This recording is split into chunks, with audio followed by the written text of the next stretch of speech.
नमस्कार, आपण पाहत आहोत खानदेश प्रभात। अयोध्या येथे प्रभू श्री रामांचे मंदिर तयार होत असून 22 जानेवारीला पंतप्रधान नरेंद्र मोदी यांच्या हस्ते प्राणप्रतिष्ठा होणार आहे। दरम्यान जळगाव शहरात राम मंदिर ते राष्ट्र मंदिर असे भले मोठे होर्डिंग अनेक ठिकाणी लावण्यात आले असून हे होर्डिंग शहरवासियांचे लक्ष वेधून घेतंय। विजया केसरी प्रतिष्ठानचे अध्यक्ष अविनाश अरुण पाटील जाधव यांच्या वतीने हे होर्डिंग लावण्यात आले।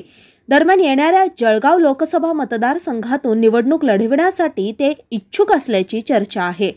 अविनाश पाटील हे राष्ट्रीय स्वयंसेवक संघाशी संबंधित असून ते उच्च शिक्षित आहे। त्यांचं BE, MBA आणि LLBचं शिक्षण झालंय। एरंडोल तालुक्यातील खेडी कढोली त्यांचे मूळ गाव असून ते सध्या जळगाव शहरातील हाऊसिंग सोसायटी शाहूनगर येथील रहिवासी आहेत। त्यांचा परंपरागत मूळ व्यवसाय शेती असून देशभर इंजिनिअरिंगची कामे चालतात। त्यांनी जळगाव लोकसभा मतदारसंघातील मान्यवरांच्या गाठी बेठी घेऊन संपर्क वाढवला आहे। तसेच श्रीराम मंदिराची फ्रेम देखील भेट दिल्या आहेत।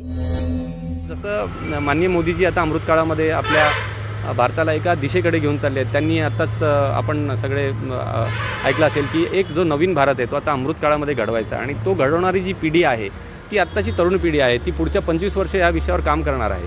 आणि त्यामुळे ते फार महत्त्वाचं त्यांचं एक विजन आहे की ज्यामध्ये त्यांना असं वाटतं की राजकारण हा सुद्धा एक जो असा डोमेन आहे, असं एक क्षेत्र आहे की तिथे सुद्धा तरुण सगळीकडेच असतात, पण त्यापेक्षाही विविध विषयावर ज्यांचं नॉलेज आहे, ज्ञान आहे आणि त्यांना त्या विविध विषयांचे एक्सपर्टाईज आहेत, त्या लोकांनी जर राजकारणामध्ये असतील तर त्याचा एक एकंदरीत फायदा हे भारतीय राजकारणाला होणार आहे। त्यामुळे तो एक फार महत्त्वाचा विषय आहे की आपण का राजकारणाकडे किंवा भारतीय जनता पक्षाकडे आपण का आकृष्ट व्हावं, कारण ते जे विजन आहे माननीय पंतप्रधानांचं आणि ते जे नेतृत्व आहे ते पूर्ण भारताला पुढे घेऊन जाणार आहे। त्यामुळे मला असं वाटतं की तो एक सक्षम पर्याय देशाला आहे आणि तो पर्यायाच्या मागे शक्तीने आपण उभं राहावं, असा हा एकंदरीत विषय आहे।